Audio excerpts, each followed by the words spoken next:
because David Dimbleby's here. Hello, David. Good morning. Thank you for joining us. Pleasure. We're doing 6 hours of this live podcast, which for you, doing an election night, which is probably like about 10 or 12 hours. Yeah, peanuts, exactly. Yes. This is like a little warm-up. How are you doing?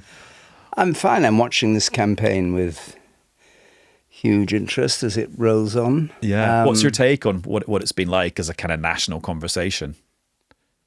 As a national conversation, I think we're in a position like the opening lines of Dante's Inferno, really, that we're in the middle of a dark wood where the path out is not clear.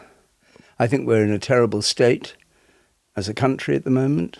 I think we have huge problems of deficit, the NHS, education.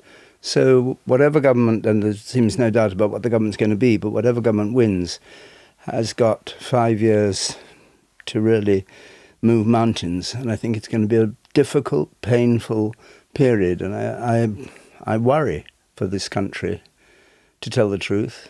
I mean, I can tell you've not got your BBC impartiality requirements anymore. I think that's a perfectly impartial thing to say. True. And I don't know what impartiality is, actually, anyway. But I mean, I think it's a fair thing to say that everybody feels, from the people in their thousands who are going to listen to Farage, to the people who are out saying, oh, it's going to be a Labour walkover, to Kemi Badenoch. Actually, do you know what? Seems to put her oar in rather at the last minute. I think the reason I was saying that, it sounds like you're not being impartial anymore, because actually you were being impartial, but you were just making some quite bold comments about the state of the country that I would never say if I was just doing a report. Oh, I see what you mean. Yes. See what I'm getting? Like, yeah. you can take that kind of like. No, if I were no.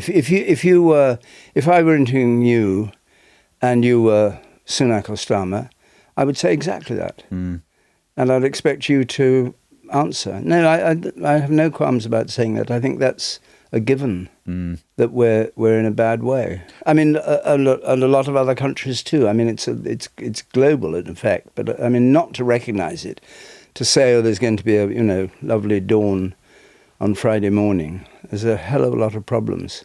Do you think, as a consequence, the election campaign we've had has been too small and too narrow compared to the challenges you just talked about? Well, election campaigns often are like that, aren't they? Because they're not conducted with an eye to setting up the agenda that the incoming government will follow, ever, for frightening the horses, scaring the horses.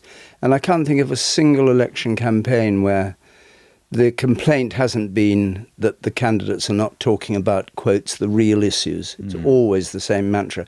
And, if you're the incoming Chancellor of the Exchequer, what do you say about the deficit? What do you say about the high rate of taxation? How do you can't start offering hostages to fortune. So, in an odd way, they're fought with kid gloves. I know, they're sorry, the wrong expression, pulling their punches. Yeah. Because you don't want to set out your stall for fear of frightening people off. And whatever's going on in the mind of Sunak, for instance, or of Starmer, and Sunak, I mean, one assumes it's sort of, I don't know, damage limitation to the extent that he can, what the polls suggest. Well, they're quite explicit about that. And with Starmer, does he want to say who's going to be doing what and how he's going to do it at this stage? No, wait till he's elected.